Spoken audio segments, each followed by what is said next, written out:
Welcome, fellow painters and decorators of the internet. It's Phil Beckwith. I'm coming back to you with a bit of a house renovation project. I've not done one for a while, so I thought let's touch base, let's just have a quick video on a room like this that's been a total revamp. Now, you can see behind my shoulder, you see the doors, I've got panelling, there's been a new floor down, ceiling, wallpaper. So I want to talk to you how I approach doing all this sort of room. A bit echoey, no curtains. Now, for a start, you've seen at the beginning, this wallpaper, beautiful. And before anybody asks, this is the wallpaper. Graham and brown, you can just see. That's what it's called. It's the black gold Bastuo. I can't read, so I don't know what that says. If I could have read, I'd have been an electrician.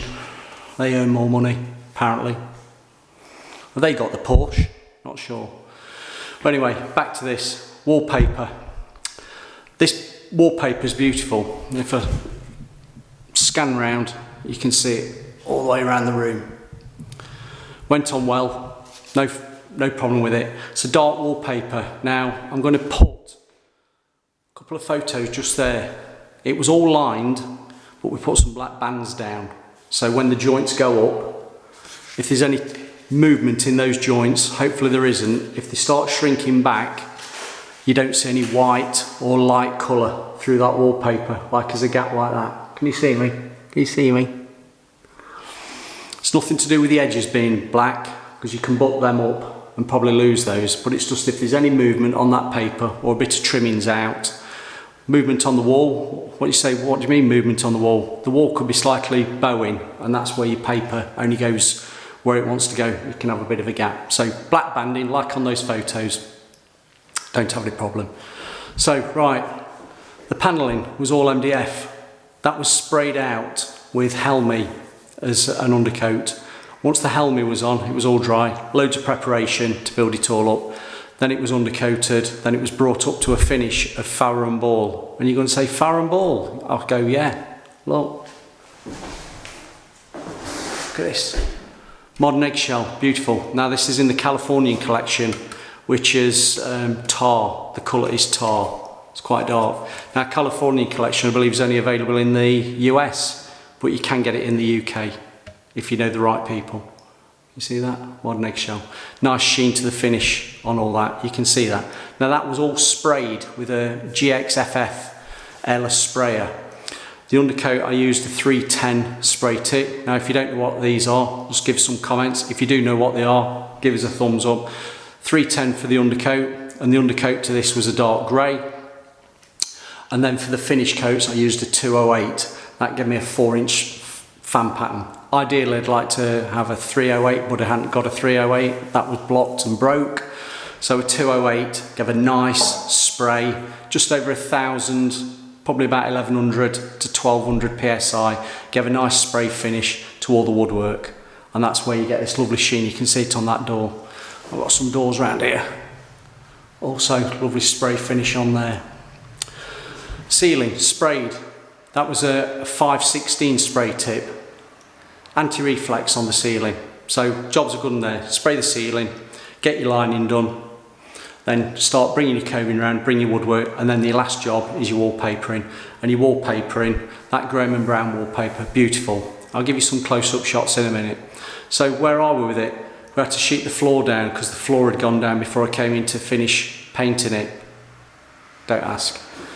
So put some of that thick protection flooring down, put that down, then we'd got a clear room. It was dead easy to do. All the woodwork was done within a couple of days. That was allowed to dry for the next day. So give your coats a good chance to dry, then you can nib down. And particularly with MDF like this, the edges, make sure you rub them down well, build them up. You've probably seen in a previous video that I've done about MDF raw edges. If you haven't, I think there might be a link just there.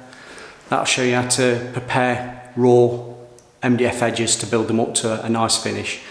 as a decorator, bringing them up to the best you possibly can is brilliant, and that's what these are.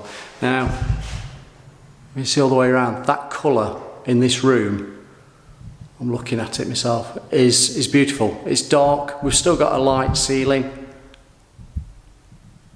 but the dark panelling really sets this room off.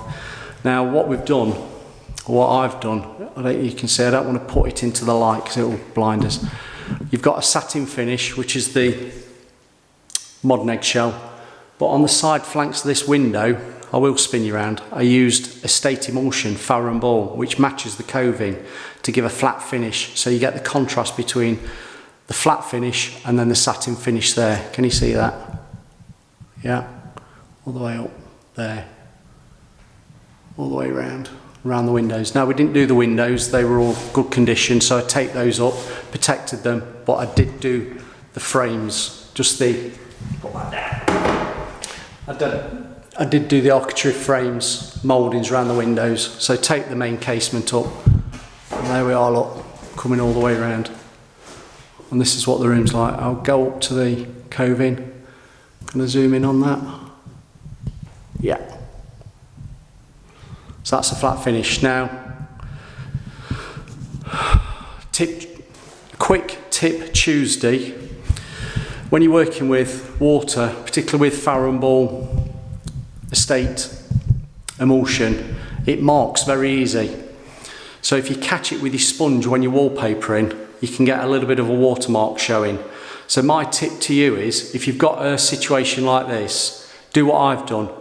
When you've done all your wallpapering around the room, go back over that coving just with an extra coat, just to neaten it all up, because there's nothing worse than seeing flashing on the coving from a damp sponge.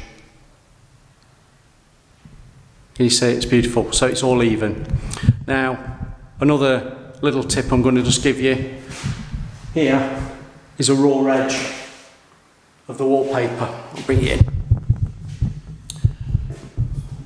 The same with these sides. I gave those another coat after I'd done the wallpapering, and that raw edge, I just brushed across it, not over it, across it, so that whitish edge got caught with the emulsion. Now to the naked eye, just looking, you're not going to see that edge, and that's a quick tip Tuesday.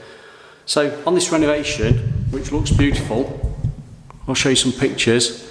This is how we've done it. Any questions about spraying the panelling, doing the wallpapering, and I did line it, it does say line it, I did line it, they were vertical lining, not horizontal. Just ask.